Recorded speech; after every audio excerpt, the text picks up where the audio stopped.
this does feel like one of those rare chances where a lot of people, and as we mentioned, a lot of people here in Mexico that don't get the chance to go to majors, this is the one major where they can get it, so they can find everyone, like all the top players. Specifically, AlanDiss, right? Like you said, like looking to fight this top echelon talent last year, taking out Mutace at Smash Factor 10, Smash Factor X, looking to maybe create some of that similar magic right now and taking out the GOAT Smash Ultimate. Yeah, right? not an easy task.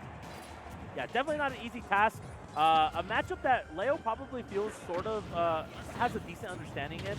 I can't remember what his track record is against Snakes in general, but if he can rack up some damage, it's definitely going to be with this Arsene. That quickly. Yeah, and again, we talk about Snake's options at ledge.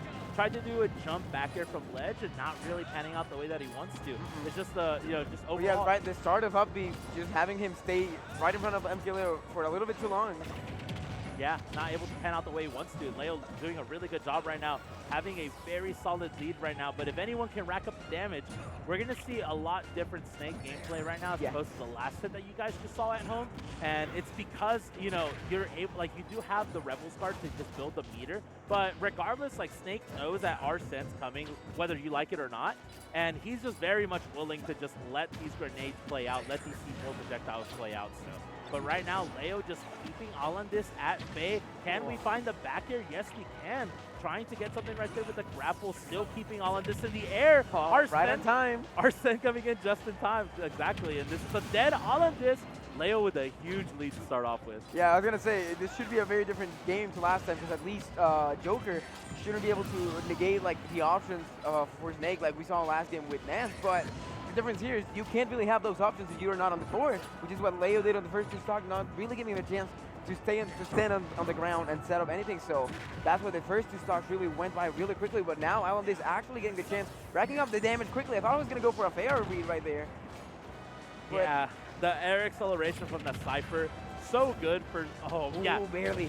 Like both times, AlanDiss just barely getting saved by the air acceleration, or else that could have been like a back air with Arsene at like 50, potentially could have put you too far off to make it back, and Leo looking to do just that, and gets hit by the top part of the Arsene bear, able to take game number one, and you hear the crowd already going wild.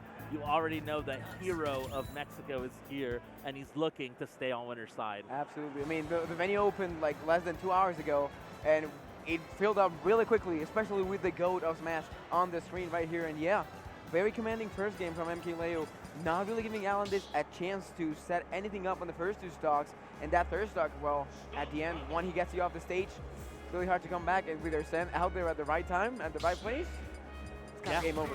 Yeah, I feel like, I just feel like AlanDiss just, like, I think you mentioned this earlier as well, he's just not able to get enough stuff set up, right? Like, not able to actually get his game plan going.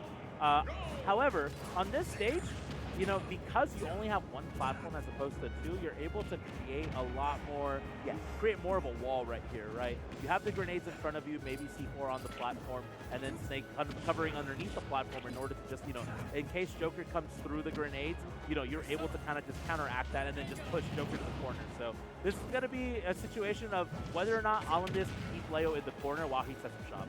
Yeah, now Arsene coming out 20 seconds into the match actually, and this is where MkLeo are turning things around. AlanDiss actually gets back to the floor right here, getting a little bit of a breather, but once again the pressure there from Leo, really quickly running through the stage to catch him with that backer and taking the first stock immediately, and just like that, with Arsene, like you have no room for mistakes, and unfortunately for AlanDiss, getting caught in the middle from the stage, that also means game over apparently.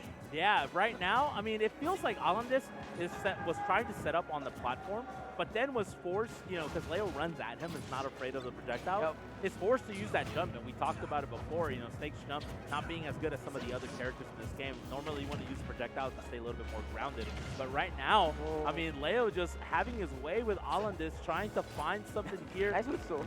Yeah, nice footstool. Again, same situation.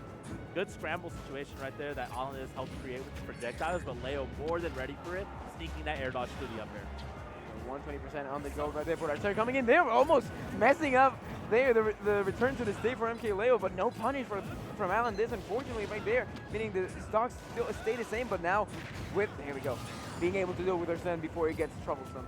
Yeah, one of the big things here, though, is you need to have a grenade constantly at this percent if you're AlanDiss, because of the fact that Snake is so tall that falling fair one is so good at like Leo can catch those very easily because of how tall Snake is.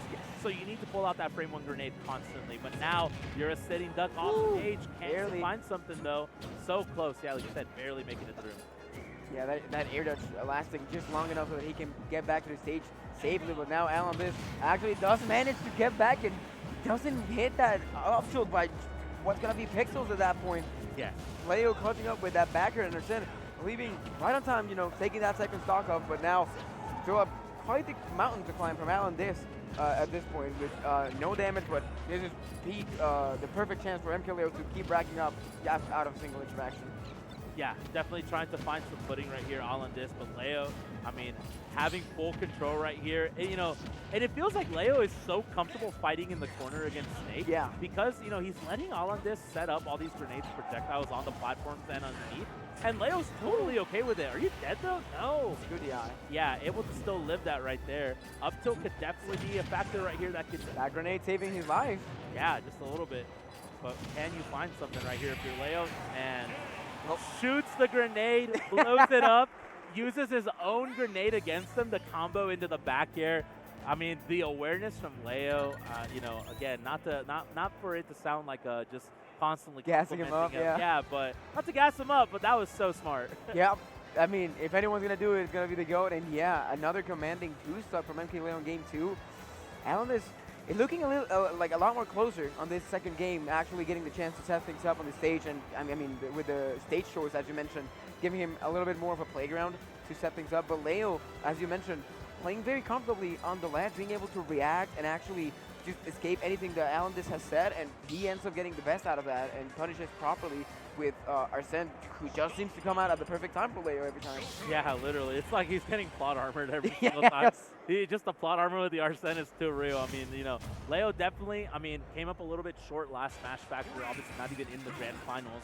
So he's going to be looking to try to make this run right now, and to start off day number 2 with a 3-0 over AlanDiss potentially could be the start of something truly magical. But we're going to have to see, because now we're back on we're on PS2, which is generally pretty good for Snake. Yeah. You know, so I'm surprised that AlanDiss was willing to go somewhere else, and this time decided to finally go back. We'll see in this game, because it's game 3. There's not really any room for mistake for AlanDiss if he's thinking about staying on winner's bracket. Well, MkLeo, as you mentioned, trying to get to top 8. He's one of the heavy favorites every single year because he's a local hero, but it's crazy to think that reaching top 8 but not being close to grand finals is considered a failure for MkLeo, especially with all the pressure that's on him every year, because, you know, he's won Factor multiple times already, so that's the expectation every year. Yeah, the expectation is to win, right? Yeah. When you're dominant for so long, and if you just come up just a little short, most people tend to see it as a failure for him. So Leo looking to try to, you know, Leo knows, you know, he wants it too. So we're going to have to see if he can find that right now. Wow. Starting with the first stock over AlanDiss in this game 3 could be the way to find that too. Surprised that backer didn't kill him with Arsene. But oh no! Drops off of the Cypher to try to maybe edgeguard Leo, but ends up falling short and might get back to the stage. And now Leo, once again, AlanDiss on very low percentage. Perfect chance for him to get, there we go, maybe start getting a string. Gets a grenade, blows it up. Could have been devastating there from the return with AlanDiss, but barely manages to get back, but MkLeo not giving him a chance to breathe yet. Yeah, definitely not giving him any chances at all right now. Leo not even letting this slip out of his hands. He ever so slightly knows that Snake has the momentum to just rack up all this damage and get these kills efficiently. So Leo, while he is in his space, is still playing very methodically, knows when is the right time to go in, knows that he can just approach as soon as there's no grenades on the playing field. Had the right idea, but unfortunately not quite far for that up tilt, but we go. Edgeguard equation going low, catches him. Great tech. No punish there from AlanDiss either, but at least catches him with that jab, takes the first stock, but 110% on his side. Gonna be tough right there. Yeah, right now, can we find... Uh-oh. Okay. If we had like 1 or 2 more of those, we definitely would have started hearing some aces. Yeah, that's what I was thinking. Yeah. Is he doing it for the show? Yeah, he was like, nah, I just want to get the stock, man. But so hard. Too early for that. Yeah, a little bit. Wait for top 8. Wait for top 8. Right. So far, I mean, AlanDiss not able to get a whole lot right now. It feels like Leo is just pressuring AlanDiss into throwing out these grenades in a really tough situation. Oh, you don't make it. Unfortunate. Yeah, you pancake right underneath that PS2 stage, and you're too high of a percent. The C4 was already out, I believe. I think so. And even if it wasn't, it's too much percent. You can't tech. You don't tech. Yeah. Sen coming in at the right time once again. Oh, trying to catch him with that dash attack, barely misses.